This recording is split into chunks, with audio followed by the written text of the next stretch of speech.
Hey everybody, we are getting started up here in about 3 minutes. We had a loop. Did you hear that? It's crazy. If you were watching, you got a big loop of craziness because I didn't mute Twitch. Noob things not to do, number one. Yeah, everybody. So we'll be starting up here in 3 minutes. If you're watching the on-demand, skip ahead about 3 minutes, and that will get you right to the start of the show. If you've never watched Pantheon PlusYou before or been to our show, welcome. Number two, if you want to join the show, we have a green room you can jump into. The instructions are on the screen right now. You can get there by hitting !Discord, and that'll take you to a joining for our Discord.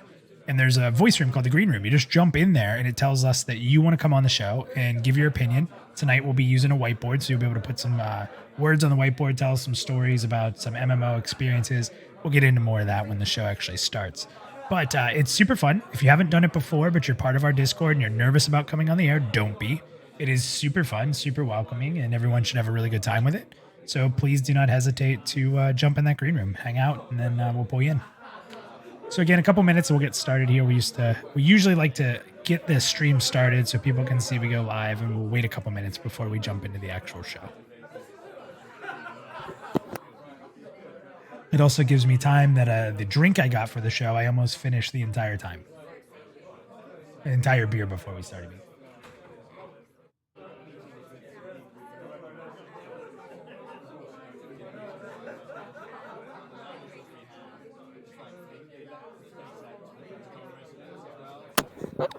Lady Solitude pickle beer. I'll tell you what, if you find it, Lady Solitude, I will drink it.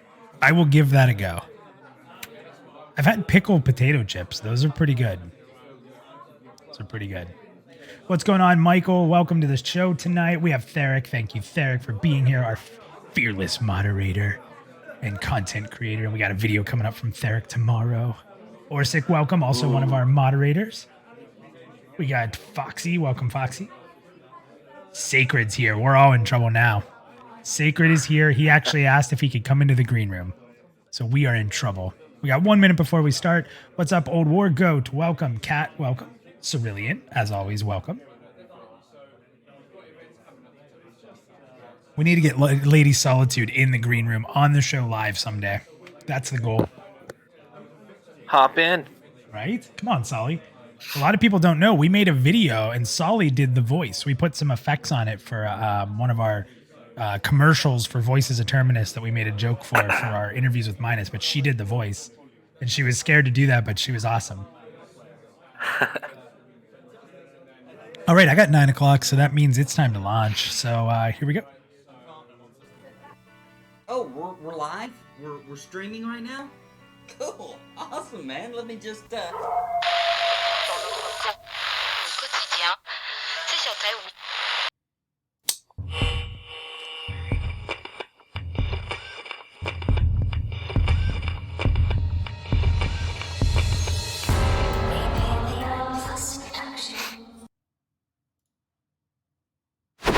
What is going on, everybody? It's Minus from Pantheon Plus, and tonight I am joined by another one of our fearless moderators, OmegaContagion. Welcome, Contagion. How are you? I'm good. Thanks for having me. How's it going, everyone? So Omega's been a part of the Pantheon community for quite a while. Part of our community, part of a lot of the other communities for the content creators and the actual Pantheon. I think you've been on Facebook for quite a bit. So excited to have you here tonight, not just because I know you. We game a lot. We've played some Blade and Soul. We've played a lot of other games. We talk quite often, but I'm excited to have you here. So welcome to your first ever co-hosting of a Pantheon PlusYou. It is a great honor, sir. No pressure. Except for unless the community gets real mad at you for any reason, then that would be it. So, yeah. I'll just change my name and come back as someone else. Community matters, right? Yeah. So that is our topic for tonight. It is the topic of what does community matters mean? Which is actually interesting because I think that it's a great topic to talk about with everybody and kind of get their opinions on what that means. And another thing is to hear stories. Like, what kind of communities have you been in? What kind of communities are you in now across any types of games? What were some of the negatives that pushed you out of communities? And you know, what do you like about it? And what does it mean for the development of Pantheon? I think that it just has a ton of different meanings to different people. So I'm curious tonight if we can kind of put something together where we can think about as an entire community here at Pantheon PlusYou and the Pantheon Plus Discord and everybody else who joins us, what can we all come together on the concept of what community matters is. So let's go ahead and Omega, I'm going to throw us over to the whiteboard. Tonight is a whiteboard show. So you guys will see that on the screen. And you guys will be able to come in, give us some thoughts. I'll toss stuff up on the board that stands out as you're talking. And we'll tell stories about what we've been through. Like I said, all that kind of stuff. It's a very chill night tonight. We're all at home. We're all quarantined. We're all getting bored of all the millions of games we can play, saying, oh, there's nothing we can play. There's just not enough games out there. Then you go on Steam and there's like 75 million games on there. So, which is kind of funny. So Omega, typically I'll rant and rave a little bit about what community is to me, but why don't we start with you tonight? I mean, I know that this is a pretty important topic for you. So I'm going to pass the mic to you to start our show talking about what community matters means to you. And I may jump in to ask you questions and stuff like that, but overall, I'm going to go ahead and give it to you. So go ahead. Cool. Community matters. Like you were saying, like it can mean so many things. And when I was thinking about it last night and today, it kind of breaks down to what does community mean to me. And it really reminds me a lot of early days in my life when I was like 13, 14, and I discovered punk rock for the first time. My sister gave me, I can't remember which one it was now. One of her Green Day CDs. And like not the most hardcore of punk bands, but listen, it's what got me into it. I'll fight for original Green Day being a cool punk band. Like, yeah, they were a little alt rock, like alternative, but their original stuff, like Dookie and the couple albums before that. And I do like a couple. Insomniac. Yeah. I like that. So no, sorry, I had to jump in. I hate Green Day now. I absolutely hate Green Day right now. But old Green Day, I love. So go ahead. And then like I started going to punk shows, and I think what I really got from punk at that early stage in my life was it was a place that it didn't matter where you came from. You know, it didn't matter if you were rich or poor. You know, it didn't matter the color of your skin or your orientation. Like, all that mattered is if you liked loud, fast music and like slamming into people. And I think that level of acceptance and just being who you are and it not really matter like where you came from is an important part of community in video games as well. Because like we're all strangers essentially on the other side of our microphones and on the other side of our screens. But we have this joint love for video games and MMOs especially, playing together, adventuring together and all that kind of stuff. You know, and like it grows such a bond. Yeah. Of, you know, I don't think there's many other things that are like it, at least not that I've experienced. That's a good point. I was putting stuff up on the board while you're talking. And one of the things that stood out about what you were saying there is that it's just finding common ground and acceptance, right? Like, like all the chaos outside of being at those punk shows didn't matter when you were at the punk show. Nope. Right? Everybody was, you know, dancing and slamming and rocking and screaming and singing. Yeah. And exactly. It was a way in that environment that you were able to take all the nonsense away and escape. Escape is a great word for it. Like a lot of times I went to a punk show, even if when they were all ages shows when I was young, like forget about when I was old enough to get hammered, but it was escaping, you know, the other parts of your life that you couldn't control. But you could go into that environment, you would have some semblance of control on what you would do and who you were. And I think that translates for sure into why community matters to me in video games. Yeah. Yeah. And you know, I kind of grew up in that. It's funny. I grew up in an opposite scene of that. So I grew up as an alt rock kid. But the reason it's funny that I jumped in when you said Green Day is when I was young, and I think we all do this. You guys tell me, and I'd actually like to see what you guys put there. But for a while, like the music we listened to is what our parents listened to. So like there was that stage of our lives, right? And then there was the stage of our life that we found our own music. And it's interesting because I can say that I found my own music in the music community was with the same day I bought 2 albums. I bought Dookie and I bought Melancholy and the Infinite Sadness by the Smashing Pumpkins. Ooh, nice. And before that, my dad listened to 80s hair metal, right? So like Poison, Crew, Rat, like that was what was on all the time. I was into Warrant. And then like the other side of my family listened to stuff like, and I'm not hating on this, but like Alanis Morissette, right? And I still can probably sing every single word to Jagged Little Pill. It's still a badass album, but it was that alternative kind of more chill, angsty stuff. And then it was like the next level of alternative where it was more rock, a little more defiant. And that's really what started to get me really excited and build my music. And it was true because once you started listening to that at school, you started to wear the gear, right?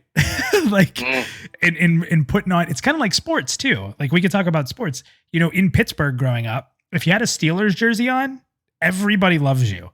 Your friends automatically, oh, it's a sweet Steelers jersey. You know, in my case, I was a Cowboys fan. So if I put that on, I got in fights. So it was the opposite. I was the troll in the community, I guess, if you look back at that. So no, that's I really like the way you kind of put that into a different genre because it's something where community exists through our facets of entertainment and with the people we do it with. And going to concerts, you'd have like what? 4, I mean, maybe some people are more popular, but you had 4 really good friends you'd go to concerts with, and you wouldn't really always go with all of them. You'd go with like 1-to-1, and maybe if you were lucky, you got to go together. But it's interesting because when we talk about gaming and we talk about MMORPGs, well, now we're doing this with millions of people. And I just want to jump in and say, like, even if you didn't have anyone to go with to a show, like I went to a lot of local shows and bars and stuff where it was just kind of like the location was the place to be. Even if you didn't know anyone that you were there, you would see people, you would meet people, you knew that you were there for the same thing. And it's kind of like when you log into an MMO, but none of your friends are on, you meet people, you see people, you're there for the same thing. Nice. Solly, you do not need to keep it PG. Don't worry. Don't listen to Safety. He doesn't know what he's talking about. Yeah, it is interesting. The venues were they were interesting. And you know what's funny for me is I went through 2 phases of music, and please don't read this wrong, guys, when I say it. But I went through the phase of being a music fan, and then I went through the phase of being in music. And I was in a band for I don't know, 4 to 5 years, probably about 4 years is probably a little bit better. And it's funny because, and tell me if you're in chat, if you've been in music in any way, shape, or form, it's weird because being a fan was interesting. I loved it. It was great. But then when I became I don't want to say I was in the scene because it was just a local scene, but when you're in the scene, it's not as fun. I got a different view of music when I was performing, and I loved performing. I hated practicing, but it was a different community. Right. Typical lead singer. Yeah, of course. Right. But it was funny because like where you are in the community matters. In the music community, it's a lot more fun to be a fan than it was to be, a performer in that aspect sometimes. And when I talk about that, I say the entire spectrum. Like you just started to look at the industry like a job instead of like a passion, right? It'd be almost like if I developed a game, I don't think I could be as into the game from a fan standpoint as I would be from a developer, and that's going to change it quite a bit.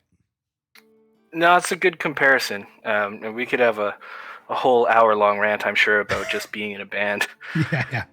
Maybe the Pantheon PlusYou off the topic show. But so let's get in. I'm going to jump back. I'll bring it back. Sorry, guys, talking about a little bit of music there. But let's get back into MMORPGs and let's talk about a good community we've been in and what that looks like and a negative one. And I'll start. So the thing is that sometimes communities exist within communities, and that's really important to know. So I think that a lot of fans of Pantheon, because I see it a lot of times in the social media, would say that WoW has a horrible community. And there are aspects of the community that are really bad, but I can't label it fully as a horrible community because I always ran a guild. And running a guild, I loved my guildmates. I had so much fun with them. It was the reason I logged in every day.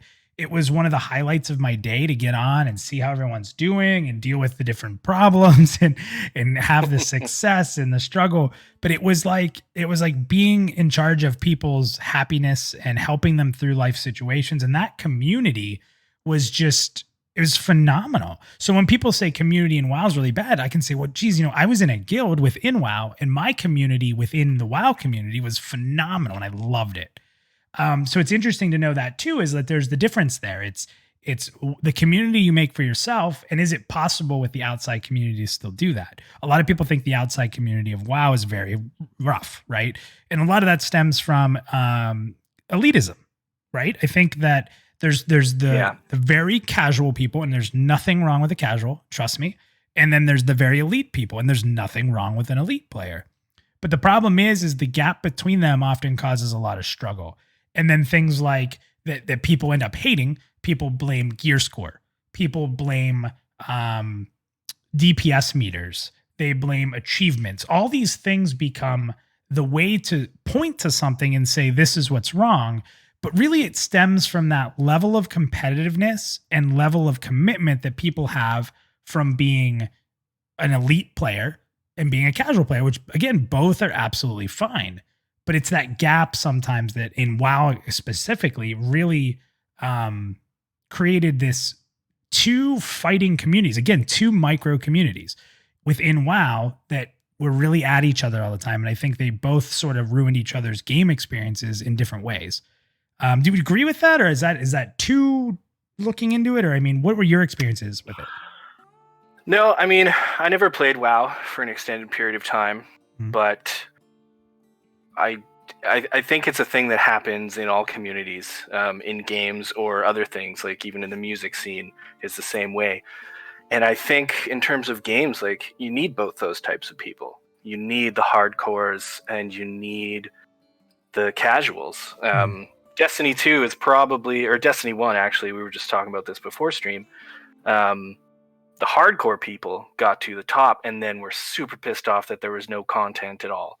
And they just crapped on the game. They were the elites that for some reason had nothing better to do than to be upset about the thing they've been putting 18 hours a day into for the last 3 months. And the casual people were loving it because they were just kind of, going through and having fun. Enjoying the little things. Yeah, exactly. Exploring and all that kind of stuff. So I think you're absolutely right that there is those communities within communities and they butt heads, and I don't really know what to do about that myself. Yeah. And that's a really distinct challenge for a company like VR, who I have faith in, but using this tagline of community matters. What can they do? I mean, the one thing that I'm gonna add my thought, one of my thoughts here that I think is really important, and we're gonna get to the green room pretty early tonight because we want to really go in depth with you guys, kind of with you being able to tell your stories and give your thoughts here. But something that's important to me is accountability. And it's accountability for your actions, right? So for me, I think that if a game has accountability, which, this game is claiming it's going to have from, a death penalty, right? You're going to have accountability from not being able to name change. That's something they've talked about. And that's a funny thing, right? And wow, if you go and you have a huge negative character and you're trolling, but then you're like, oh no, I want to join a guild now and nobody will take me. You change your name, you ghost your old self, and now you're Captain Happy and you're joining the guild you want. So there's no accountability to that because you could really just, you can be whoever you want to be at any time. Whereas I think it's important in a game that's hard to level, right? So that's number one, it's hard to level. So when you level up, you're not going to really want to do it again. You will, we're going to, but it's going to be harder, right? And then number two, you want your name to mean something. You want to have some kind of meaning behind your name. And that's a tricky thing because I think that's what EverQuest had, that maybe people look back to the EverQuest community and think of it that way. And I think maybe that's what's been missing because there wasn't really a harsh penalty for dying. If you caused people to die, there was no penalty.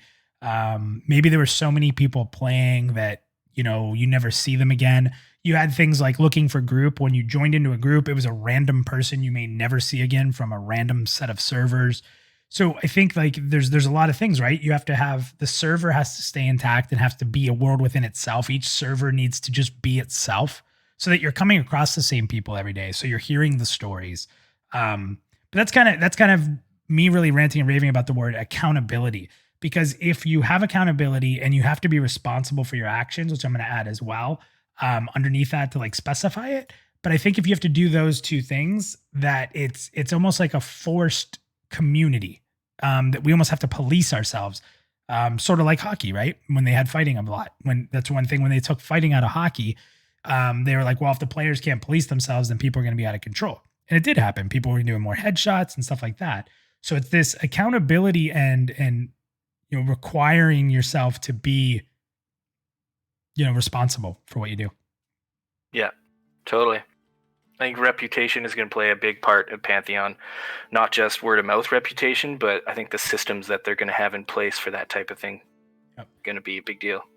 And it's funny because I think a lot of people have that mentality of let's police ourselves, but we do need systems in place that'll allow us to do that. If people can name change easily, that's going to hurt our ability to police ourselves. If people can server hop or we're getting people randomly from servers here and there in different areas, that's going to hurt us as well. So there are systems that are going to be really important, in my opinion. Okay, so let's see what's going on in chat here. They're going crazy over here. What's up, Battle Axe? I see you in there. A few people talking about music over there. Some karaoke discussion that people said they're kind of bad at. That's awesome. I love that. Theric says that bassists are people too. Omega, your thoughts? I actually agree 100%. A good bass player can make or break a band, and you can always tell when a bass player is shitty, and you can tell when they're good. For me as a singer, man, I learned to love my drummer. Oh my gosh. Yeah. Oof. Drummers too. Yeah. Just to go on a short rant, a band is a lot like a party in an MMO. You need everybody. You need your tank, DPS, and healer, and everybody's equally important to me. So that's a question. So would you say like guitar and bass player are your DPS? Your singer's your tank, and your drummer's your healer? I mean, how does everybody feel about that? Is that how it works? Yeah, I think that's good enough. And then the fifth spot is your groupie, somebody just said. Yeah. Your groupie's your crowd control. CC, your support. Okay, so Drax says the drummer's actually CC, and Roadies, someone said Roadies is CC. That's funny. Okay, so any more thoughts or comments you want to put up there? And we're gonna have a ton of time to talk when we bring people in from the green room. Having conversation with them and bringing up more points around different things. Before we do, we're gonna get to you guys in just a minute. Before, what about a really bad experience? Have you ever been part of a bad experience, or have you ever had a really bad experience because of community? I mean, my bad experiences, I've got two. And one was before Black Desert Online came out. I was part of a community kind of like this, a community before a game comes out. But this was a guild, and there was maybe 20 people in it. But we did a lot of like forum-based role-playing beforehand. That's cool. And by the time the game launched, like the leadership, the guild leader and the officers were really tight with each other. And they had this one officer who was just this horrible, racist, sexist, terrible person. And once the game actually launched, like he caused so much drama, but the guild master would never do anything about it. So this like one toxic officer made the whole guild leave because he was just terrible. So there was just no accountability within the guild. So again, within the micro community, and I've seen that. Trust me, I've seen that. My other bad experience is in SWTOR, and it's not even really a bad experience. I think it's just it's part of being part of a big guild. When you join a big guild and it's already created, you're just a number. You're left in the background, and you don't get involved in things. I think it's really hard to run a big guild and make sure that new people get their chance to join the bigger events, and it just left me a little salty. But yeah, it is tough. And that was one thing I always tried to keep my guild. I probably always had around 50 to 60 people. I tried to not get any bigger than that. And that's tough. I think that's a good size. Yeah. It's a good size because it leaves you room to do stuff if people can't make it. But if your guild is 200, Yeah, it's tough. it is tough. So let's go ahead and start bringing people in to kind of chat about their experiences and tell us what Community Matters means to you. And we'll add a ton more to this whiteboard and get a lot of words on here and get your thoughts and opinions. And we'll go to the chat as well. You guys can tell us. So let's go ahead and grab Drac. Drac, you've been waiting in there the longest, so we're going to pull you into the green room here right now. It looks like you're ready to go. What's up, Drac? How are you? I'm doing fantastic. How about yourself? Doing good, man. So what are your thoughts on community? I mean, did that Community Matters phrase matter to you, no pun intended, when it came to being interested in Pantheon? Actually it did. I was really I played a bunch of MMOs and I was almost ready to quit the whole genre.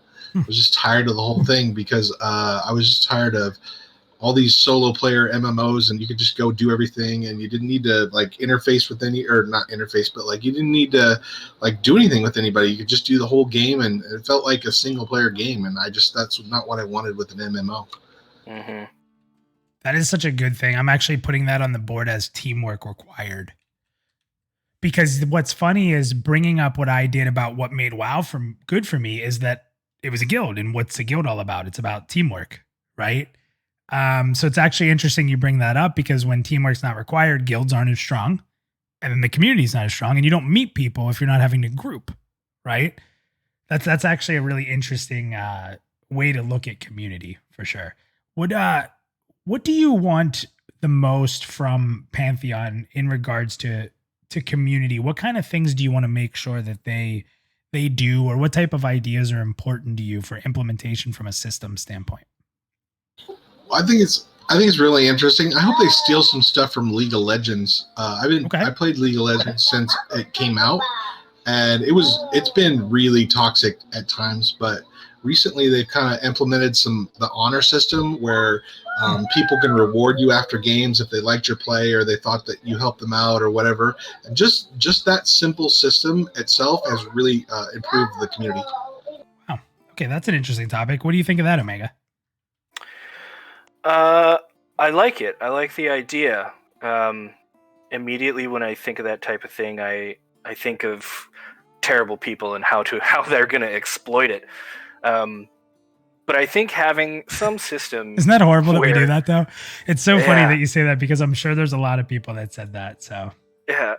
I think it's a great idea to have something that,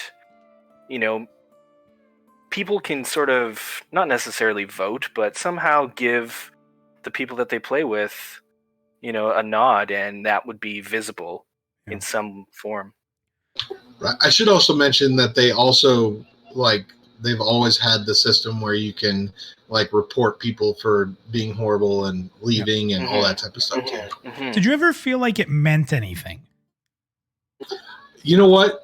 Within the last 3 years, what they do is if they take your report, good or bad, and they use it to reward someone, they send you a little in-game message. So that made it feel like whatever, when I was reporting or giving people high fives or whatever, made me feel like what I was doing mattered. Okay. Nice. That's actually pretty interesting. That's pretty cool. It's kind of ballsy too, but that's nice. Battle Axe just brought this up, and I was thinking the same thing. So really good bring up here, and I think that's Def, if I'm not mistaken. What's up, Def? He said he thinks Final Fantasy XIV had a system like that. You could give someone accommodation after. Yes, so after a dungeon run, you would be able to vote and give out an accommodation to a player for being the star of the group. And I think, if I'm not mistaken, you obviously couldn't give it to yourself. And I almost want to say that it only did that in the random groups. And if you went with a friend, I don't think you could give it to them either if you were friended or partied from the same server. So it's just the random people that could get it, which was pretty interesting. I think that's probably a simple way to stop people from abusing it. You just can't vote for your friends. Yeah. It'd be interesting because it's probably a pretty in-depth system to try to have to do that. So, Drac, what else? I mean, what was one of your bad experiences or even, a standout good? You said League of Legends actually stood out for you. And then I'm not a League of Legends player. I don't play many MOBAs. I have always heard that it's a pretty rough environment there. But it's interesting that you said there's some things they do really well and they're trying to fight back on it. What's a really bad experience you've had in another game? Man, I don't know. I haven't had, I guess, any super rough stories, I guess, that come to mind. I think it's mostly just like it's more just like boredom of not being in a group or not doing anything with people. I just run around and do things by myself. I always get bored of that. All the MMOs that end up like that, I'm just out on. Okay. So you're kind of doubling down on the teamwork required piece. And, that's one of the big things we can say that Pantheon's doing pretty well is that, they're really trying to push that group oriented content. So that probably in itself will probably have a pretty big push on making the community meaningful. So. Right. Even the bad times, like in EQ, where like somebody stole my J boots or, whatever, those stories looking back right now, I think about those are some of the coolest, funnest things that I did. Right. And so I don't mind a negative experience in the short term, as long as, obviously if someone's perpetually negative, they should be banned, but a one-off, whatever, it's fine. Yeah. And I think sometimes it's okay for you to have, infamous people on the server too. That's also about community, right? Like there's the people you look up to and the people you want to be, and then there's the infamous people, but there's a line, right? The last thing you want to do is log in and the trade chat is a bunch of, like in BDO right now. Luckily I get to play BDO with the community. So I get to play it with the Omega and I get to play with a bunch of the people here, and that's super fun. But man, like the chat spam is horrible. Oh yeah. It's every form of bad thing you could think, from racism to, it's just bad. It's really bad. And that's also, to me, like that can't be in the game. If you're going to make a game, you cannot allow that bullshit. And you need to be able to say, this has to stop, because I get that you can turn the chat off, but that's not a solution. Solutions aren't hiding something. Solutions are stopping it. And I think that if you make a game, you have to be able to control your chat, your world chat, your trade chat, so that it's not a stain on your game. And that is just, it's horrible in BDO. Absolutely horrible. So anything else, Drac, before we jump over to someone else in the green room there? What else do you got? No, I think that's about it. Thanks for having me on. Yeah, man. Thank you for jumping in. Have a good night, man. And send this man, go to his Twitter, send this man some profiles. He's been making profiles for gamers who are interested in Pantheon. He makes a little cool profile for you. He's made so many, he's almost running out. So get him your profile. If you haven't done it, it's really cool. Next, he does a really good job. They're very cool. They are very cool. They are very cool. We are going to go ahead and grab Moo Valentine, then we'll do Sacred, and then we're going to do Wargroat. So Moo Valentine, we're bringing you in next. What's up, Moo? Just talking about BDO, and here we go. This is our party right here. This is a lot of the people we play together in BDO quite a bit. So what's up, Moo? What's your thoughts on the whole community matters thing? I was joking around with Sacred. Community matters just as a joke. People don't take it so seriously. It's my opinion is better than your opinions, Sounds like a Sacred thing to say. I can't wait to get him on here.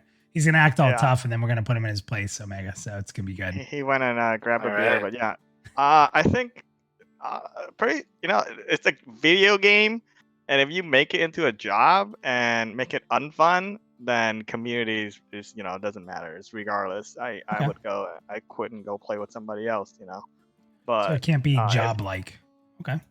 Well, to your point, you said responsibility and accountability, which makes a lot of sense because Pantheon is this kind of game where you kind of need other people and you need them to be there and perform and do the things they need to do. But if you if you make it like super crazy, and I always vote even if you're the best during that raid, I'll just vote you down. It's just like, it was terrible. This person didn't know what they were doing. It can backfire real quick, but it's a good good.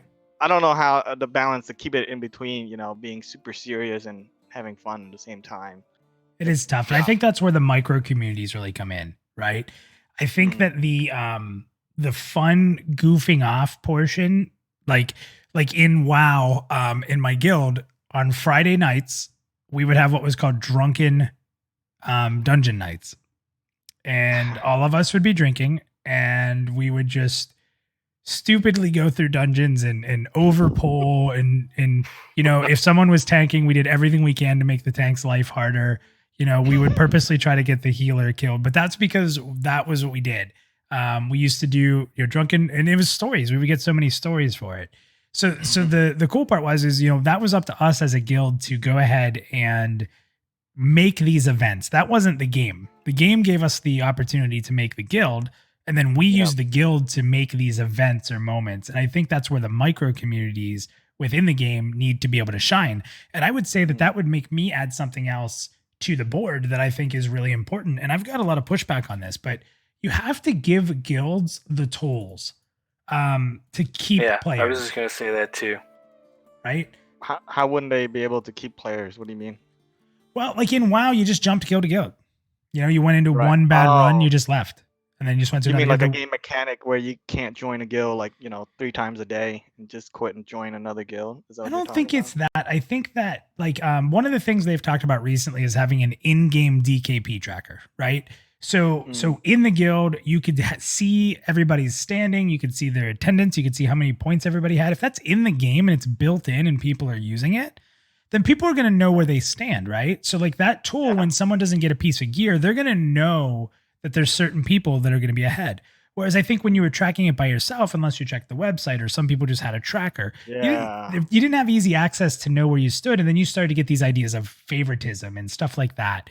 And having these types of tools that make it so it's easier to run the guild, it's easier to recruit, it's easier to reward players, or even, I've said this, but a lot of people don't like this, is I think that there should be something in the game that allows a person who's been in a guild for a long time to build some sort of tenure.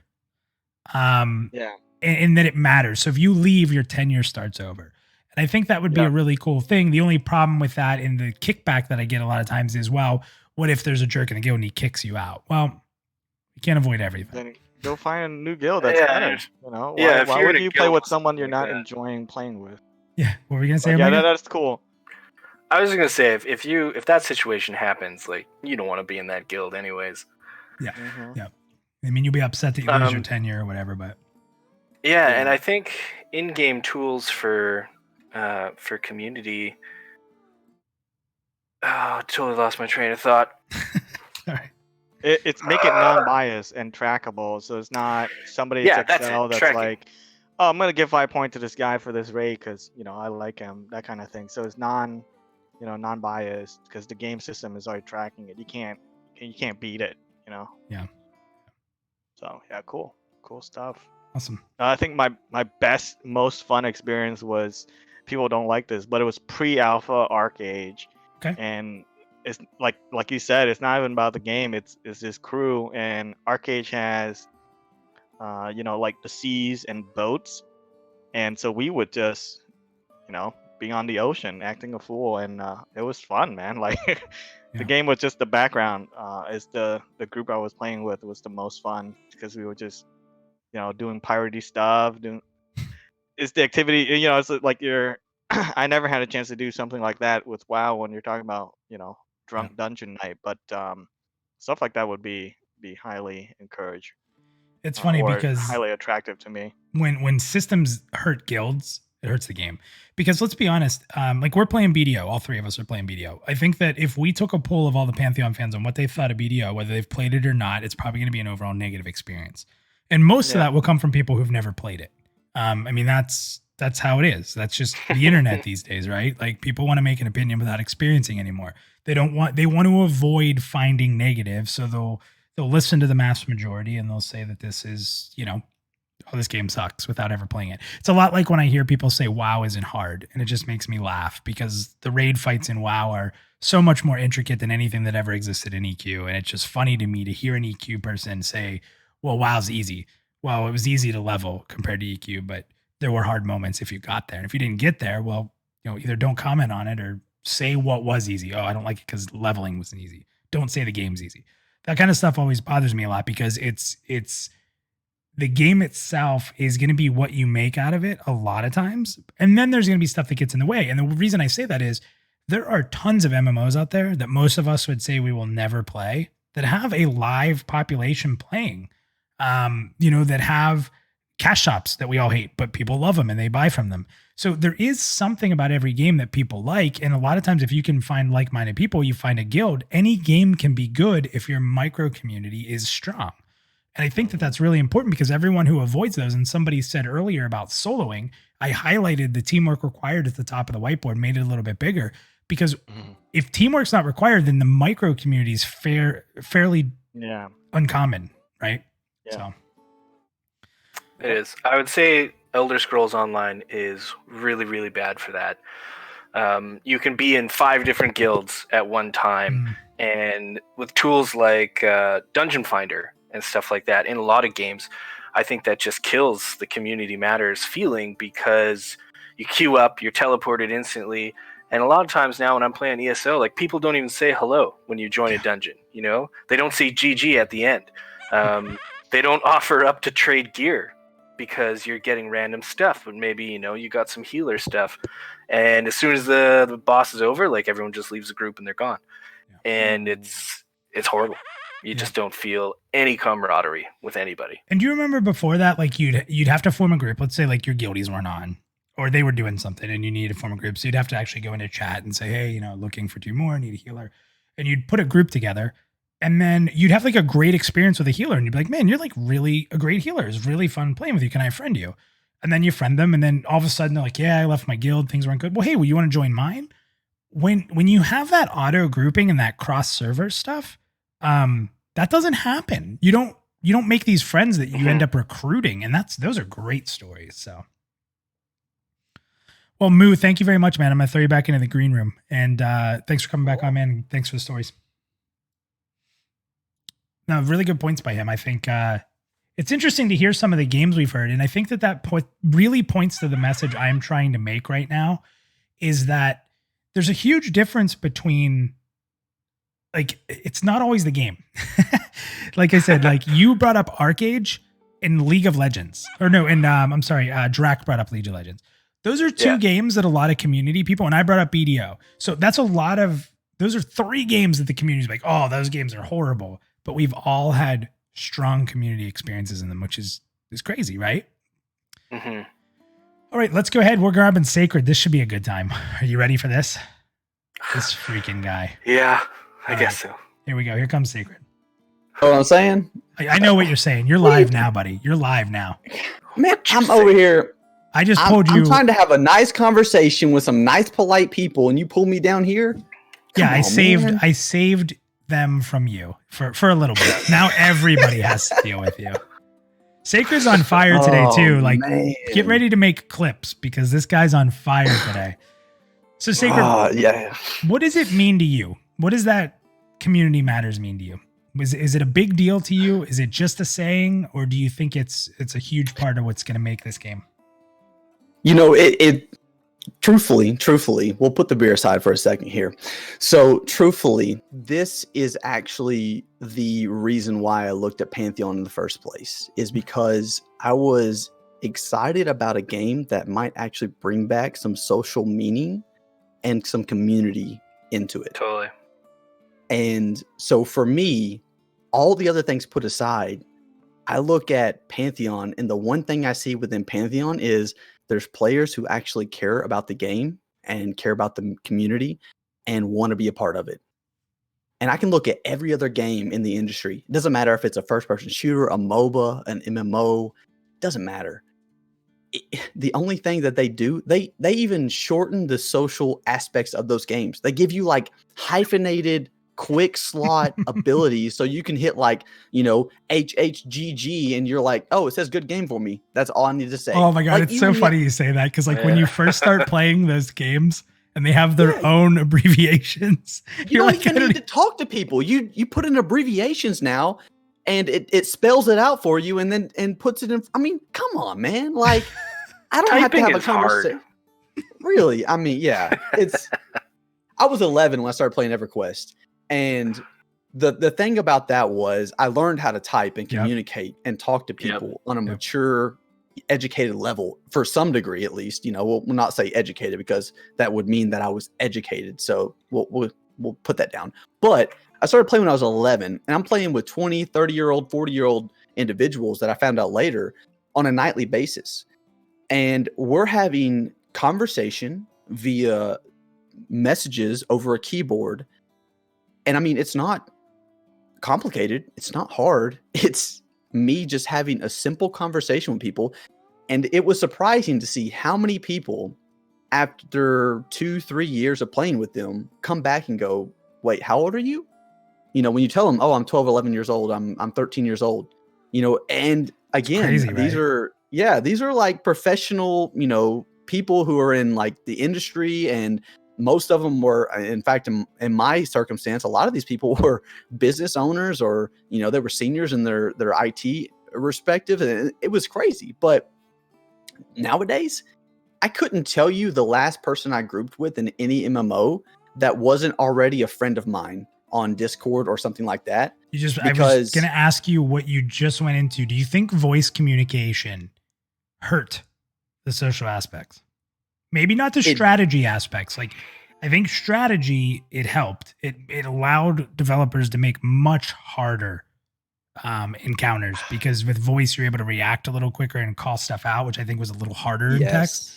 But I think that the question again to ask you is, did voice hurt the social aspects? It didn't. So voice allowed us. So I don't know if anybody remembers this, but most players, even back in the day, were finding some sort of voice application Ventrilo to you. Yeah. You know, Vent or Mumble or something. I mean, we were all finding our ways to get around and find ways to get in voice. Yeah, it made the game easier when you got into voice, because you're able to communicate and, you know, strategize and call out things a lot quicker, which allowed a lot better reaction time. It actually, you know, allowed us to bypass some of the planning and preparation of events. So, you know, there was things like that, because you could call it out during the encounter, and some of those encounters were created without the thought of voice communication. Yeah. So it was a little bit slower pace, so people could react to it a little bit, you know, better, just based off of, you know, either text communication or the fact that it was just visual. So yeah, I get it. Voice did change things a little bit, but for me, it doesn't matter if it's voice or not. You can still go into any game and there's a text log. There's a way to communicate via text, via keyboard, via keystrokes. And that alone is just dead. I mean, in almost every single game that I've ever played, that is dead. All that I see, like, we'll put WoW up there as an example. I love WoW, by the way. I played WoW for many, many years. I'm a huge fan. Unfortunately, after Kata, I think they went to a different place than what I was comfortable with, and I didn't follow it past that for the most part. But I'm excited to see that they're going back to that Shadowlands expansion. Hopefully best for them. But I can tell you that even early on in WoW, the text communication was very, very important, because I was getting random groups all the time, and I was communicating with people. Even though the game could be done a lot more solo than EverQuest, I still communicated. In EQ too, like going back to the EQ thing that you brought up, was the like learning to type. I think a lot of us share that experience. I know Basgrim's talked about that because he was super young. And he was like 4. Yeah. I always joke that he was tied to the chair in that dragon costume, so that he's farming for his parents for gold. But the thing about that was, like, you learned to type, not just to communicate with people, but the market system, the trading, and the player-to-player trading was really important. And I don't know that we can ever go back to like a bartering trading system, player to player, because that it's one of those things that technology has improved in a way that's probably positive. But man, taking that away and getting in EQ N13 just said EC tunnel, without a doubt, like the amount of time I spent there and the people I met there, because there was a central hub that was important to be at. And if you didn't type fast, you didn't get the item. So like you had to be speed demon to try to get the item in that.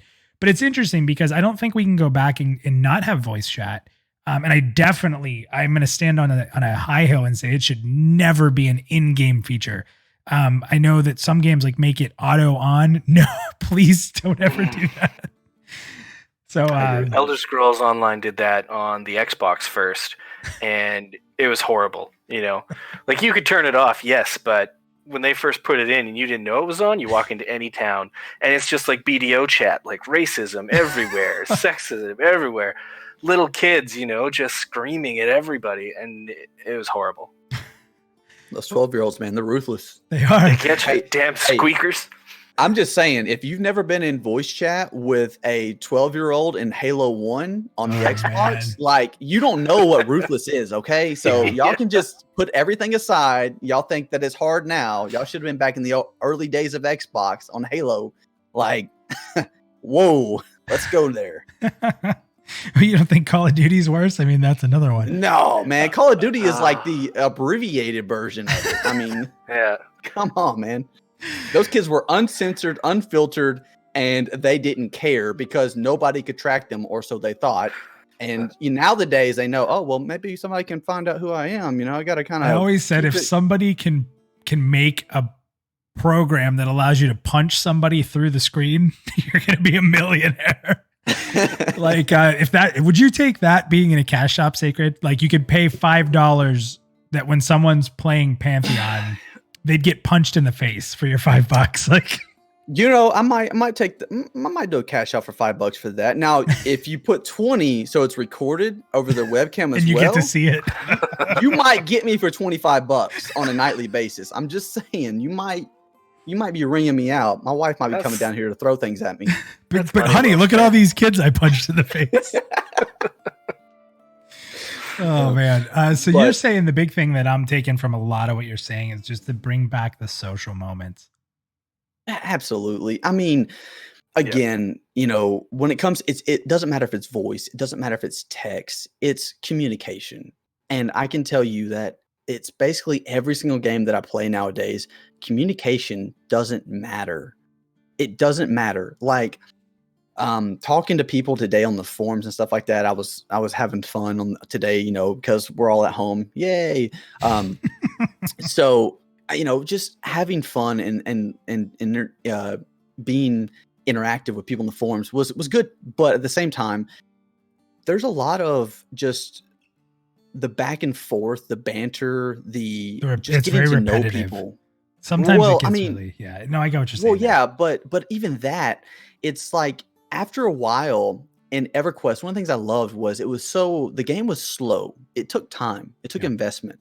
And that was one of the things that really made the community matter to me, was that somebody couldn't just jump in and advance, beyond me within the flick of a wrist. Like, that wasn't the case. It was, they had to invest the time in it. And that was really what made the journey fun, because I would get on every night, the same time, the same day, every day, the same time frame. And I would see the same people over and over and over and over again. I got to know them. I didn't even, and that's really what I was in their group. That's what making a server its own thing. And that's so important. That whole cross server stuff and the LFG, like, it killed that, because like you said, you would see somebody once, they'd be a jerk, you'd never see them again because they're not on your server. And the more time you spend doing those, the less time you're spending with your server. So it's a double negative in a sense. But no, I agree with you, man. Like, knowing your server and knowing people. I remember, I was saying this the other day. I remember people, there was a guy in my original WoW server, two of them that were super trolls. And they were like the two biggest idiots in the world, Dark Ice Mage and Soul Rack. These two guys just all day going at it in trade chat. And they were infamous. But that was our server. If you were on that server, you played on Ice Crown, you remember those two people back in the day. And it's just funny because, yes, I think somebody said it earlier. It's nothing that you look at now. And I think it was Drac. You look at it now and you sort of laugh. And back then it frustrated you, but it was part of the community. Because everybody has a crazy uncle, right? So those are your crazy uncles. So community matters. So you can talk about the crazy uncle, but do you remember that guy that used to show up to raids that was blitzed every raid, slurring words, couldn't speak? You would find him in a corner and you'd be like, hey, what are you doing, man? Oh, yeah. But you always brought him back. But you always brought him back, because even though he would fall asleep in the middle of a raid and you'd hear him snoring, you were like, yo, man, Bernie is out. People are taking screenshots like teabagging. Yeah, it's like you're like posing up. You're like, yeah, man, this is it. And then the next night, you're like, Bernie, raise at 9. He's like, I'll be there. All right. It's kind of like the friend in your group that everyone's like, why do you keep inviting Tom to these events? Well, that's just Tom. Hey, we'll see. But that was the thing. Like, and people talk about it. Like, I'm a very competitive player. Like, I really am. Like, most games I play are very competitive in nature. I like a lot of first-person shooters. I played very high-rank WoW Arena, Battlegrounds. Like, you know, I tried to do a lot of very competitive games over my course of gaming in 20 years. Okay, great. But I can tell you the one thing that I enjoy the most is when I get into a game where it doesn't have to be cutthroat competitive. It can still be challenging and enjoyable, but I can enjoy the people that I'm with. Like, it's just, it creates a whole nother environment. EverQuest was like that. I don't consider EverQuest, and I know people will, you know, maybe say I'm wrong on this. I get it. That's fine. I don't consider EverQuest, though, a challenging game for me, because to me, you know, hand-eye coordination with a first-person shooter is challenging.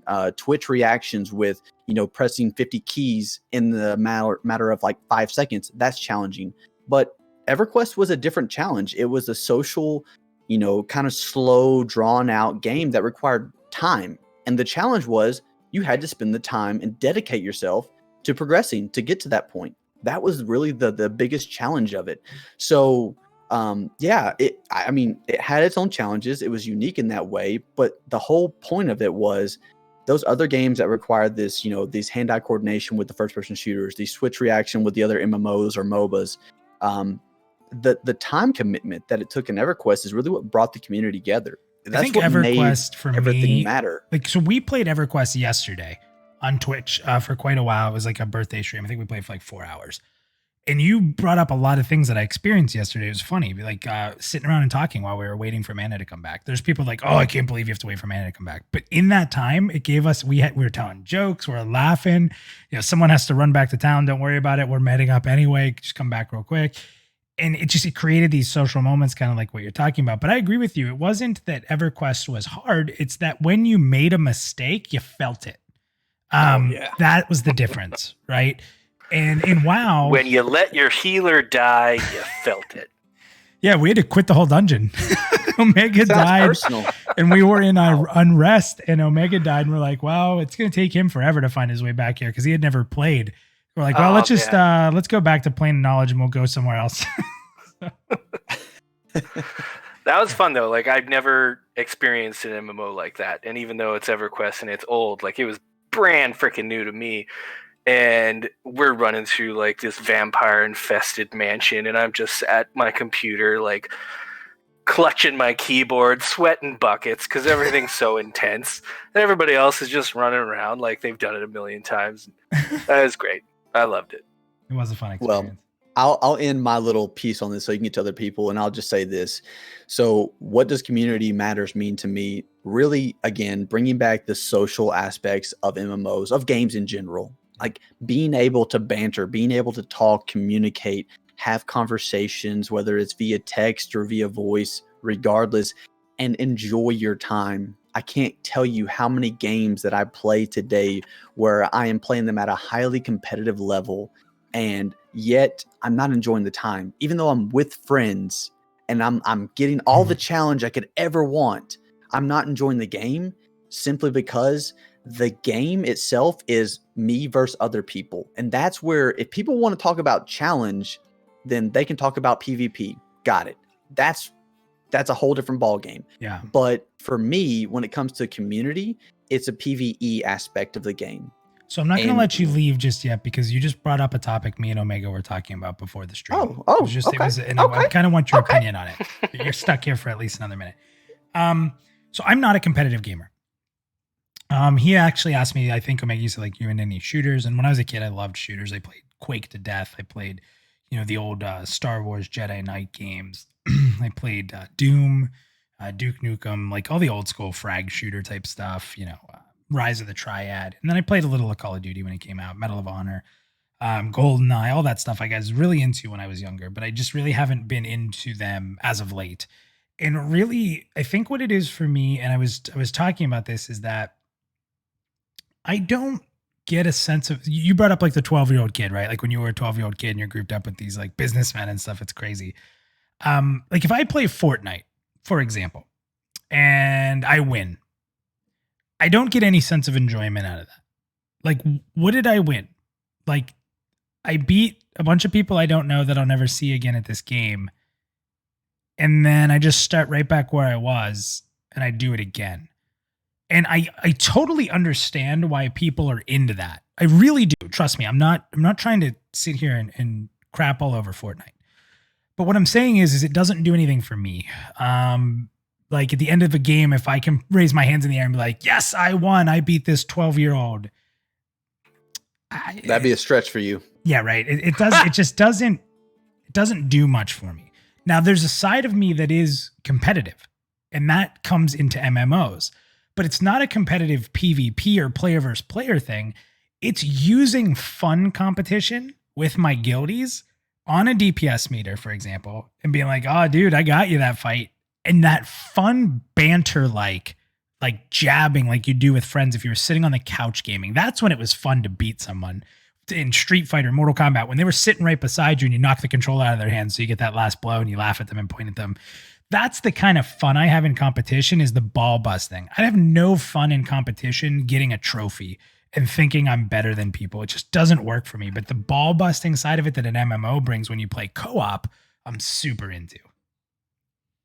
So I'm going to avoid the ball busting comment and be a professional here. So on that note, yes, that is where the community aspect comes into me, because again, I can play these highly, like for example, I played PUBG last night and won. I heard you won 3 games in a row. Yeah, look at you. with my my good friend, that I was in the Marine Corps with for years and years and years. We jumped on and we played and we won 3 games in a row. Did he carry you? Did he carry you? No, actually, it was really weird. I don't want to get into details, but we had the same exact score and kills in every single match. Very strange. So anyways, I will say that the enjoyment I got from that was knowing that I was playing with a good friend of mine and we succeeded and were victorious in what we were trying to accomplish. Great. When I'm playing an MMO, I mean, people always rag on DPS meters. I'm in the same boat with you. I have never had an issue with DPS meters for the simple fact of, personally, I've never seen anybody BM somebody over a DPS meter. No. I mean, are you typically in guilds though? Are you typically in guilds? Well, I mean, in guilds and out of guilds, but even out of guilds, like I never saw anybody BM somebody over a DPS meter. It was usually because they just didn't know what they were doing. And it wasn't. Didn't ask. Ask. Well, that's the problem I always have. Yep. And the DPS meter wasn't what they were BMing about. It was the fact that they knew the player didn't know how to play their class, and they were using the DPS meter as data to say, this is why I know you don't know how to play your class. They didn't need that. I mean, you could look at them and you could tell that they didn't know how to play. So anyways, but that was the thing. It wasn't a friendship that they had bonded, or it wasn't a guild thing. It wasn't something where they could go, hey, look, I see that you're struggling, doing XYZ. Maybe you should try this rotation. Maybe you should try, changing some of this thing, this up, stuff like that. For me, at the end, I think the biggest thing comes down to, I love to, I joke with you all the time, and people that probably see me on Twitter or see me outside the guild, they probably think, wow, this guy is really a dick. But I mean, in truth, he is. And I am. But in truth, I just really, I love that banter. I love the back and forth. Like, I'm the type of person, I love the give and take. Like, that's enjoyable to me. I mean, again, I came from the Marine Corps. Like, that was like a hobby to us. So, for me, I love giving a lot of crap to people because I expect it back. And that's how I show friendship. That's how I show, the back and forth. And that's how we have a good time at night. Like, we get on. Yeah. We set out to accomplish something. So we get in a group, we jump on, we have a good time getting there. And it doesn't have to be the most riveting, challenging content. That every spell doesn't have to matter life or death. It literally just has to be hard enough for us to have to focus every once in a while. But other than that, it's Serious moments balanced with fun. Right. Let's have a good time. Hey, we got a few things coming in. They're green. No worries. Let's get them down. And, the whole time I'm joking about, well, I'm not healing you.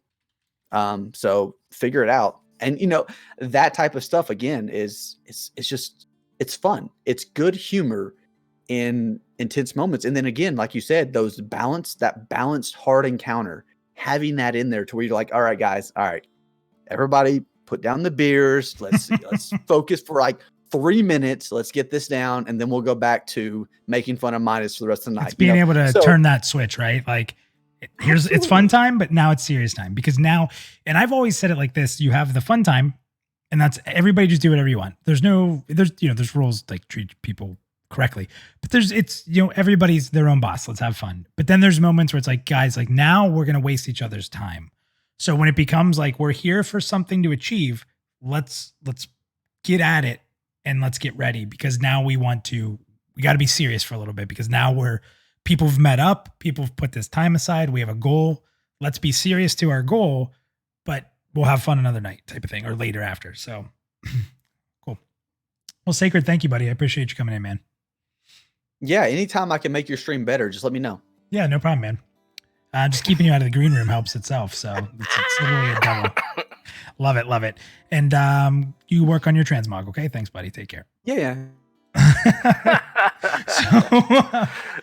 So there was some good stuff you brought up there. Yeah.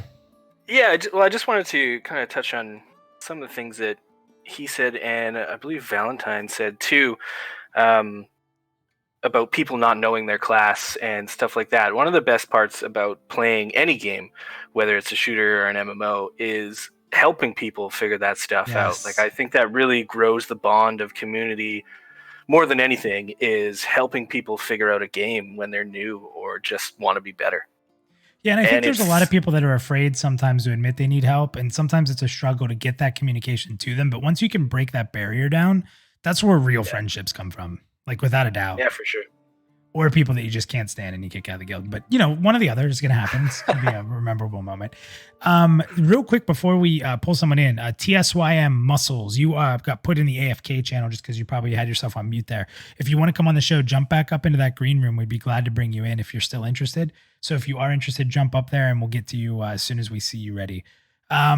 While we are waiting for him to jump back up, if he wants to come in, let's go with Hoye and then we'll go to Old Wargoat. So Hoye, I'm bringing you in. What's up, buddy? How are you? Well, Sacred said that mine. Oh, my bad. I got pulled up. yeah, you're here. What's up, man?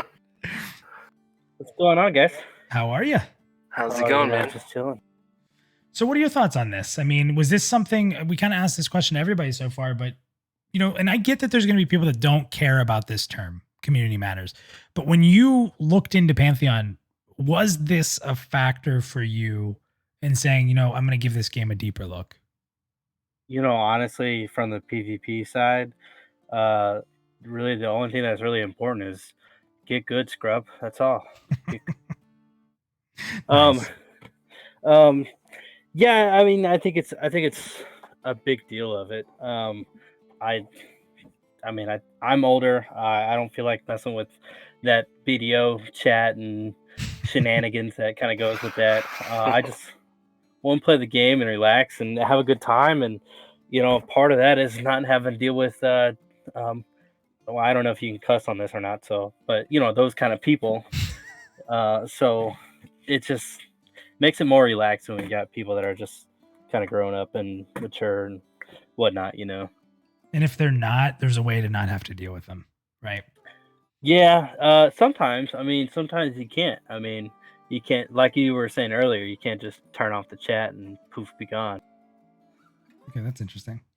So what is a game that you played that had a good community that you could think back to? Whether it was a micro community like that you were in or the actual community of the full game, is there one that stands out for you? So I've generally always had very good small micro communities. I've always been a fan of very small guilds. Like I was in a guild for probably 3-4 years that it was literally 7 people in EQ2. So, we pretty much had a full group every single night. And, that was probably the best gaming experience I ever had.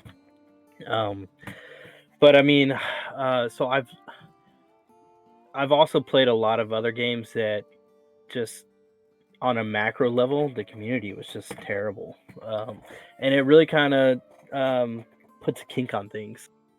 Especially the PvP side brings out the worst so much. I can see that. Yeah. I think, I totally agree with that. There's people who love PvP, but I think PvP is where things can really get out of control. Like we've talked about Call of Duty and Halo and just the bashing of people. And there's a difference between friendly banter with your friends as opposed to being just a straight up piece of shit over voice chat to somebody random. Yeah. Yeah. And I mean, it's in MMOs, it's really kind of silly too, because like games like Halo and the other shooter games, like pretty much everybody starts off exactly the same. Like you're on the same level, you have the same whatever. But on an MMO, like there are literally sometimes where a class can't kill this other specific class, or somebody's clearly far geared out and twinked out, and you just killed a scrub. And yet it's those people that are like, oh man, you suck, or this and that. And it's like, well, dude, it's very obvious that this class kills this class, or it's very obvious that you spent 500 hours tweaking this one character, and I literally just leveled up from, or level 20 $500. Yeah, that too. That too. Yeah, that exists for sure in games. I was one of them one time, so I understand that. You know what? There have been times actually that, especially in WoW, where the community would actually break the game to where it wasn't even playable, because you would have like a level 60 running around in like a level 20 zone, literally just killing everybody in the to early the point. days. You couldn't even play the game. I remember. This is a funny story. I don't think I've ever told. One of the first characters I ever made was on a PvP server. It was my rogue, and I didn't stay there long. But it was interesting because you'd be running around. And one of the tactics in early WoW was baiting, and it's a lot of what you're saying. Whereas like I was a rogue and I wasn't, I didn't PvP much, so like I'd see like a mage my level out there, and like we'd eye each other up and we'd start to fight. Well, that mage was just bait. There was a max level, other rogue there who just stunned me, killed me, and laughed, and then they just camped my corpse, right? Yeah. So I could go on and on and on about PvP. You guys know I'm not a fan. I understand that people like it. I have no problem with people who like it, but it's just not my thing. It's not at all. Yeah, and if it weren't for those shitty moments, I would have absolutely no quarrels with PvP. I love it, but there are times when those moments are just overbearing, and you're just like, dude, screw this. I'm gonna go to a Care Bear server or something, But, speaking back to what you said, funny moments in PvP. In EQ2, before they would lock encounters, like automatically lock to where you couldn't mess with somebody if they're already engaged, they had level caps to where if you were like 5-6 levels above somebody, you couldn't PvP them at all. Mm-hmm. But the sneaky enchanters, what they would do is they would go around to like a level 60, 50, whatever enchanter would go around to like lobby zones or whatever, and they would charm the mob that the person was fighting. So after the mob was charmed, the person still, after the mob was charmed, the person is still attacking it because they don't know anything. They just, he's too high for me, he can't hit me.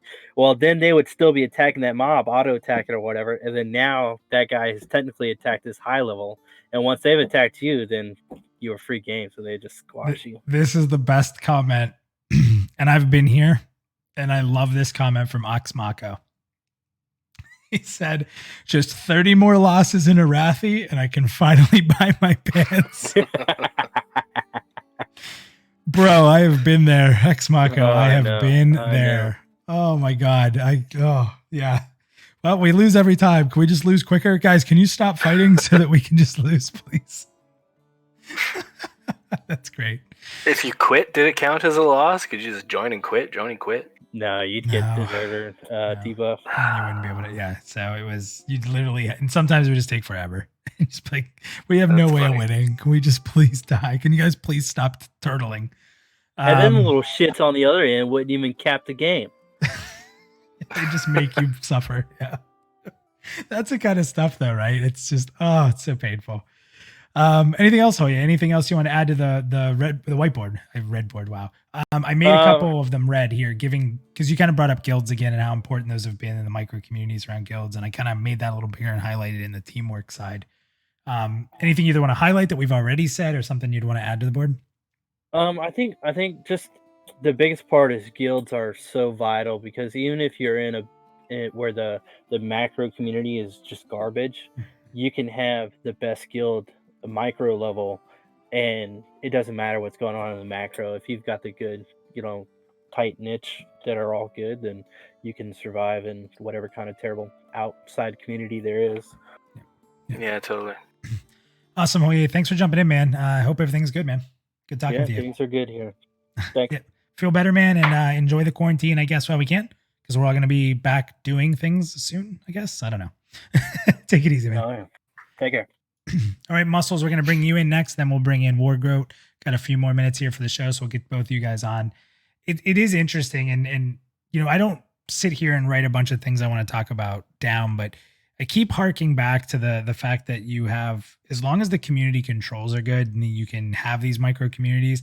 I'll tell a quick story, as quick as I can here, about Blade and Soul. And this is interesting because it has a lot of mechanics of community and what hurts and helps community. So we were on a server, and the game launched and was pretty popular. So our server was really big, and the game had essentially like Horde versus Alliance. It was red versus blue, right? Like one of the factions was red, one of them was blue. And I believe we were on the, I don't know, just maybe the blue and the red were our rivals. And the community was able to talk. It wasn't like WoW where you couldn't talk to the other side. So in the main towns, a lot of the head guilds of the red side would talk to the guilds of the blue side, and there would be this community amongst them, but we were rivals, right? So what happened is all of a sudden the server mergers started to come up. And our server was starting to die because the game had been out for a little bit. People weren't subbing anymore.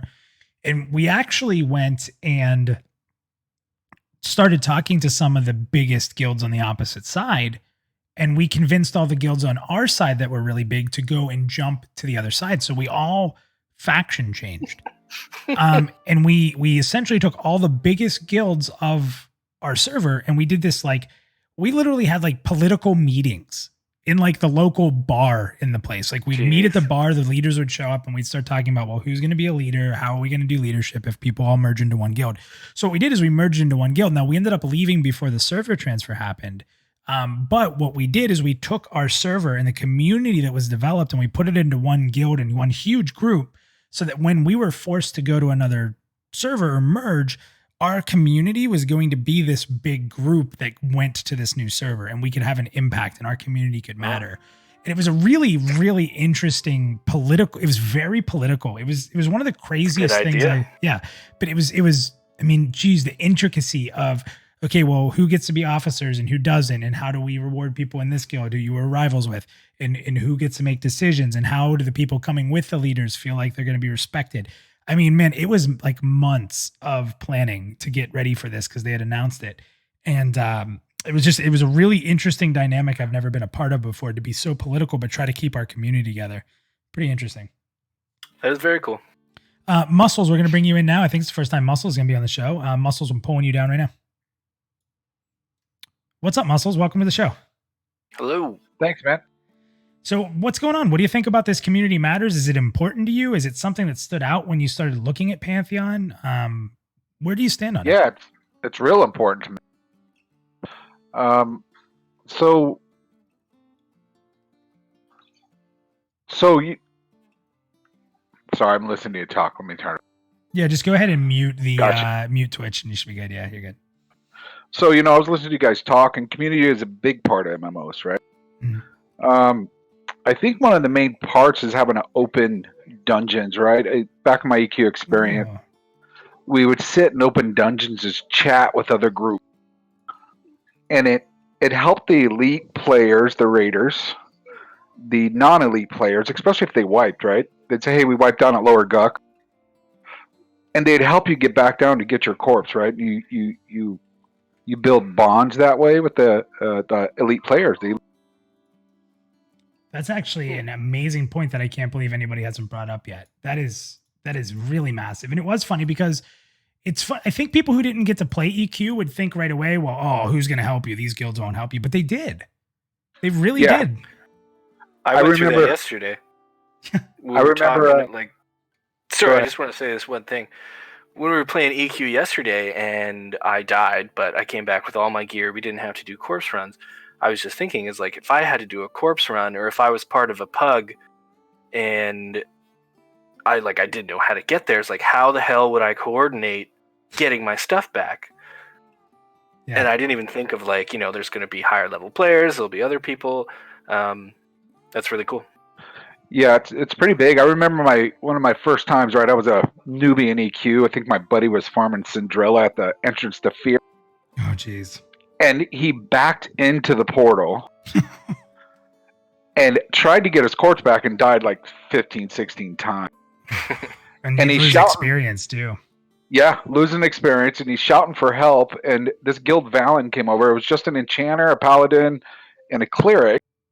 So no, we'll help. They zoned in, froze the whole zone. He got his corpse, and we ported everybody out.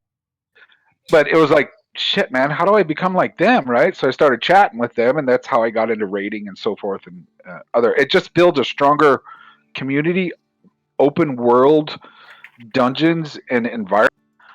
Because you can sit there and farm a mob for hours upon end, right? I was a wizard. I'd farm treants for hours out in southern Karana. And you would chat with the people in zone, even though if you were by yourself. And how much respect did you probably have for that guild or those people once that happened? The moment you would have never been able to have that moment. And you remember it, how many years ago was that? And you remember it to this day, right? Man, yeah, that was a long time ago. That was when EQ very first started, right? Yeah. Yeah, it's cool. And I think us as raiders, right, we have to be a little tolerant of those non-raiders that are going to make those mistakes, especially if you get them in your group. Yeah. Because if you lose EXP, right, it's a big thing, especially for people trying to rush to 50 or whatnot to get to the in-game content and so on. Yeah. And you're always going to have that no matter what. You're going to have people rushing. Yeah. So you just have to accept it. Absolutely. You got to be tolerant and maybe show them the rotation if they're not meeting up to the DPS. You took some of my stuff away while you guys were chatting earlier, but just be tolerant and being willing to teach the game. It builds a stronger community and usually friends for life. I'm actually taking what you put there and I'm putting community makes memories, because I think that somebody said it in chat. So I apologize, guys, because you guys, it's been going, you guys are rocking and rolling in chat over there. But somebody said something along the lines of they can remember more players or something in EQ playing it in a lesser amount of time than playing WoW. And I played WoW for 14 years. I say that all the time. I played EQ for 3 and then some off and on, maybe a little more than that. And I still remember items and I still remember moments. A lot of my stories are bigger in EQ in a shorter time I played than they were in WoW. And I have my WoW moments, but when you take the time played in both, it's crazy how much EQ just had so many memories. Yeah, definitely. And there's someone in our community, and if you're here, shout it out. I can't remember who this was, and I apologize. Someone who's in quite a bit. It might be, is it Vandrad maybe? But someone who talked about how their whole guild would wipe, and you'd have to like go to this rival guild that you hated and be like, we need your help. Can you help us get our corpse recovered? And it's just that moment of like, where you have to be humble. Like needing help creates humble players, right? Which is funny. And I think that when there's no consequence, you have less of a need to be humble to the things people do for you. So, yeah, I totally agree. Very true. In like open world raiding, right? We would sit there and wait and let them give it a shot first. If they didn't kill it, we'd swoop in and kill it and, collect our loot. But it wasn't so much that people thought, the higher end guilds were asses. Yeah. They respected us because we would help out when possible. Well, that was the thing. That's probably another thing for the board is there is a big difference between seeing a high level WoW character and seeing a high level EQ character.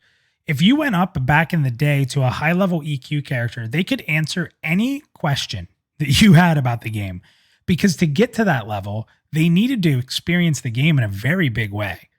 With WoW, and this is where I'll agree with people on WoW, the leveling experience is not very memorable, I guess you'd say. So seeing someone at a high level really didn't mean anything. You could be the worst player in WoW and get to top level. And that's maybe where people continuously say, that it's easy. Now, seeing someone decked out in mythic rating gear, okay, well, they're pretty good. But there's a big difference in EQ. Just having someone high level, it actually meant that they were a really good player. And that's where leveling being meaningful and experiences in leveling being meaningful actually made really strong reputations in the community for people to be able to help and to be respected, because there were tools in the game to make, again, just to drive the ability to respect what someone's overcome or done. Yeah, I agree. I am a little worried about the EXP loss if it's too detrimental to if the hardcore players aren't going to invite those non-hardcore players into the group. So to avoid the risk. Yeah. Absolutely. EQ2 did it incorrectly at launch to where anytime you died, the whole group would lose massive amounts of experience. Ooh. And it shunned, those non-elite players out of the group, so they're kind of isolated. I can understand that. Yeah. And that, what's funny? At that point, I would actually probably not really hold it against the elite players. As long as they were telling people, like, this is the level at which we expect you to be able to perform and you can't do it. It's like anything else in life, right? Like, this isn't the guild for you, if that's not what you do. So that presents a very difficult situation. And I think, if I'm not mistaken, that's something they're really trying to figure out. What does death look like? It's got to be meaningful. But how is it meaningful in the modern world? And that's the trick. Because EQ's way is not going to work. Original EQ, with the loss, the de-leveling, the corpse run, and the misery that sometimes that created, cannot be the same. It has to be evolved from that. But that was so fun, right? It was. You'd fall off the boat in the middle of the ocean, and you'd have to give it necro to summon your corpse, right? And you'd have to pay him. And because the boat bugged out. All your stuff, and all your stuff's on there. That's memorable moments, man. Not a good memorable moment. Oh man, that's funny. Geez, and that would happen because the boat would you'd go on the boat, but your connection was slow. It wasn't there. You're just dropping. Yep, absolutely. Or you took too long to load in and the boat was gone. Oh man. That's why they called it the Ocean of Tears. Yep, for sure. That's awesome. Anything else for us or any memorable moments for yourself?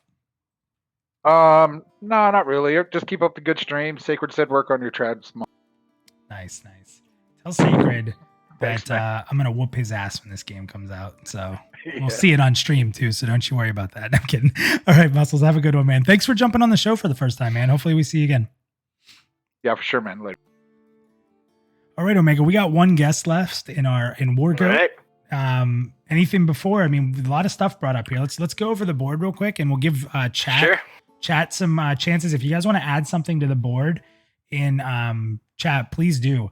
But right now, it seems like two of the things that have stood out to me, and you guys tell me if something else should be highlighted, but teamwork being required has been a kind of an overarching topic, and giving in guilds, like guilds being meaningful. And I kind of highlighted give the guilds the tools, like help guild leaders be able to make meaningful guilds, give them some in-game support so that they can support their team. We also have finding common ground and acceptance, accountability for your actions, meaningful levels and experiences, player reward system and a report system. So both of those. Sacred says that he thinks make meaningful levels experience bold. Do you guys agree with that? What do you think, Omega? I mean, yeah, to me, this whole board should be bold. I think everything that everyone's brought up is important to the success of a community being one of the central tenets of this game, and bringing back the social moments of MMORPGs. It's something that's completely lost in the modern day. So I'd make that one bold too. They bring back social moments. Okay. Yep. I think that's a pretty good one. And it's just funny, right? Like, and as a society, we got into a state where it was sort of where we're not good at having discussions anymore. And then you look at how our games have suffered from that in the same way. So, pretty interesting. So, we also have the meaningful competition or friendly rivalry in that competition. Open world dungeons and raids was a really good one, and I'm absolutely shocked it took that long, and I didn't even think of that one. That was a huge bring up. So, really, really good job on bringing that up. We had someone say, "Don't make the game a job. Balance the hard and fun moments." And that community in general, the reason it's so important is it makes memories. So I think that's a lot of really good stuff. So Totally. let's go ahead. We're going to bring Wargoat in, and then we'll wrap up the show after that. So Wargoat, you are coming on now. What's up, Wargoat? How are you? Hey, how's everyone doing tonight? Doing good, man. Hey, man. So what's this mean to you? Is this important to you as it is to us? Yes, it does. To me, community matters means everyone in the community matters. Everyone has a place in it. Not just one person can do it all. One person has, say, for example, one person can do blacksmithing. Another person, as per the crafting, I'm taking it from a crafting aspect.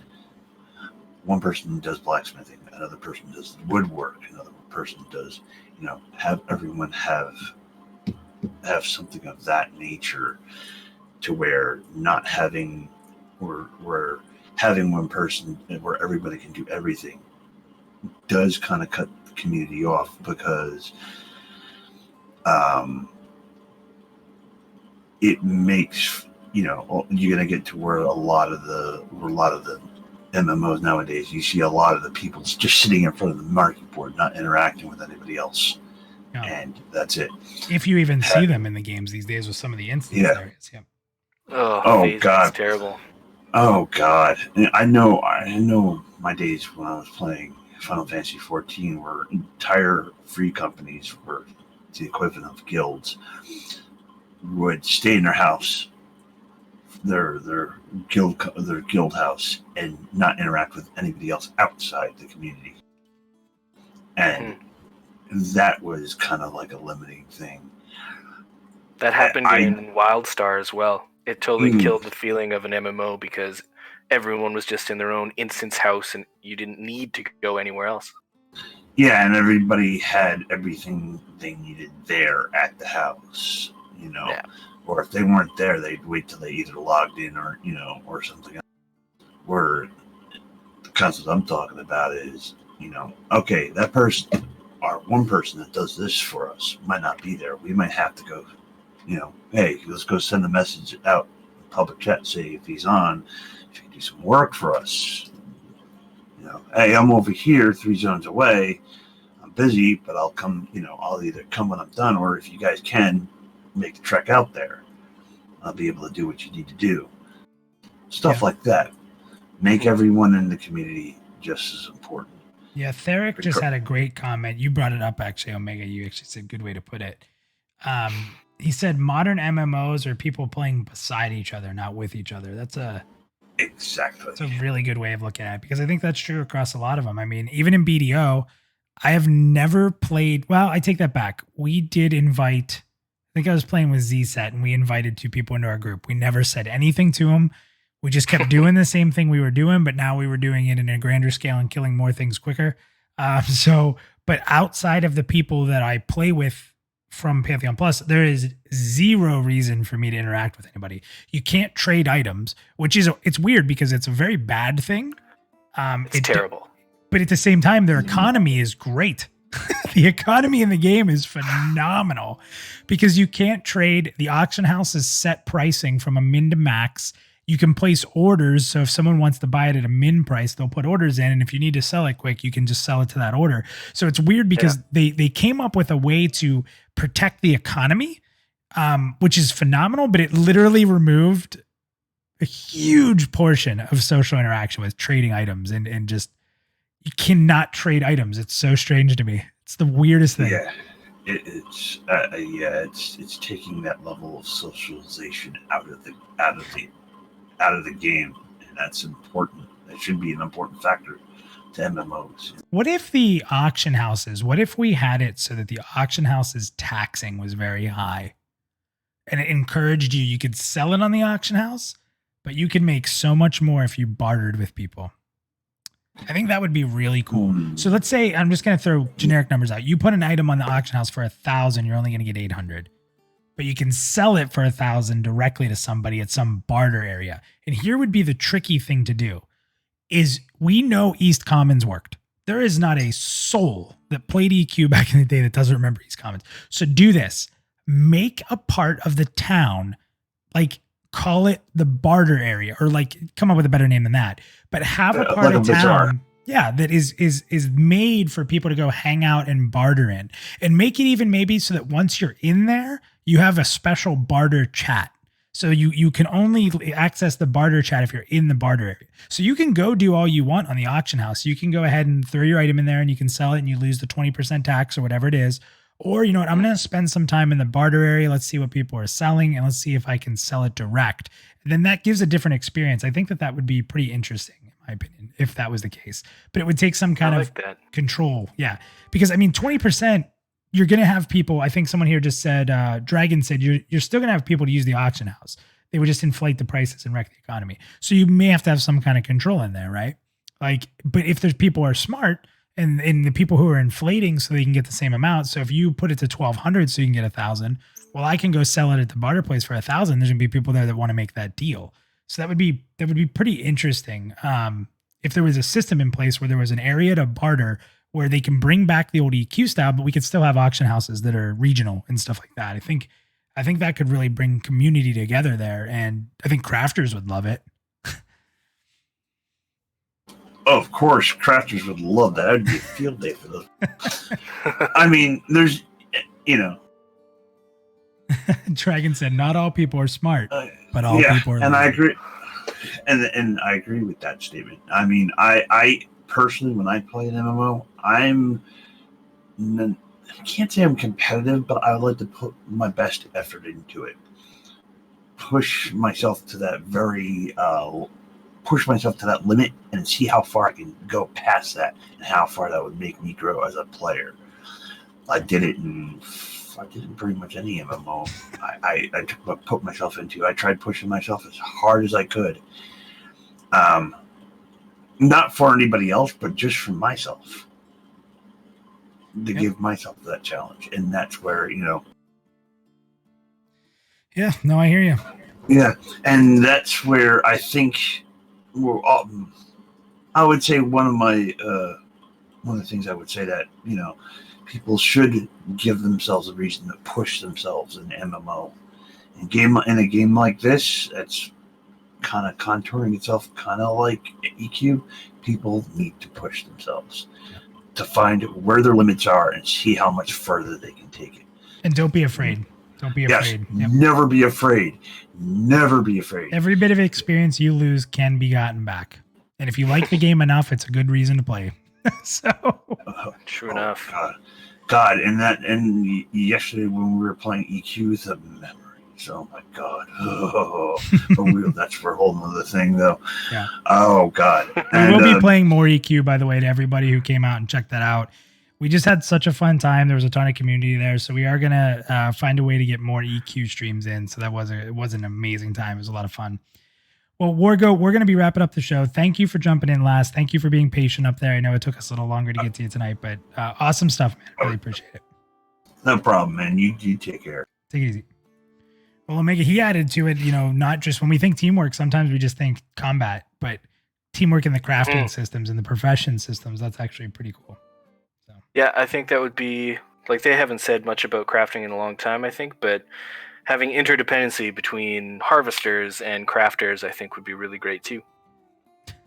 I don't know if you saw in our, so we were talking about with Sacred punching people, and Mako just put a meme in our Discord in general chat, and it's pretty fantastic. It's Sacred Deer, come to bed already.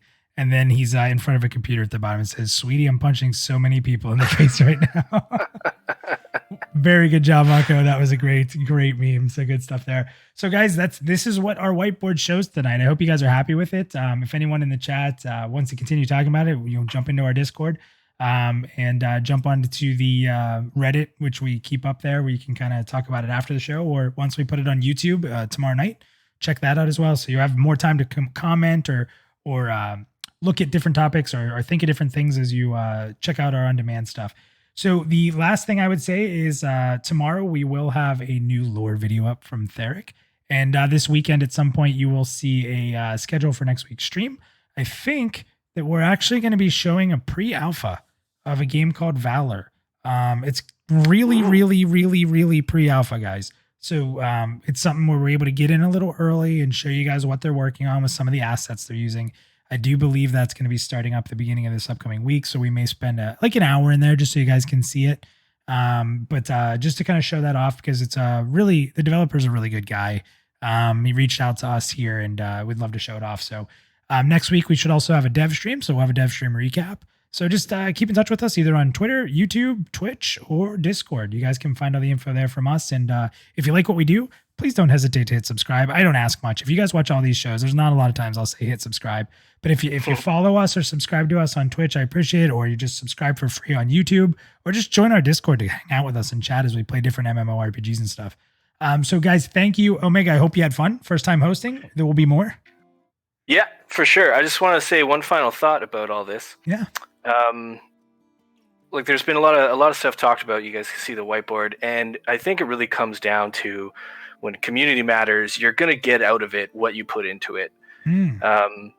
So like join the Discords, join all the conversation, because I think now is a really good time if you want that community to grow. And even talking about like having that market, for straight up bartering. It doesn't take devs to put everything into the game for us, like as a community, we can do certain things in the game together. And yeah, you're going to get out of it what you put into it. That's all I can really say. It's 100% true. 100% true.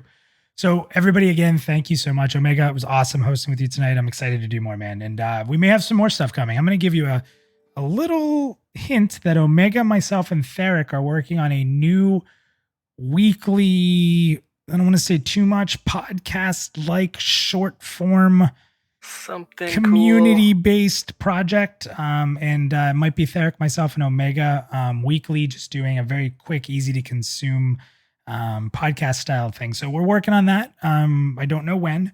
But, and we're obviously still working on the website. So there's a lot more coming. We're trying to continuously build the stuff we can put out there that's actually interesting and useful for you guys.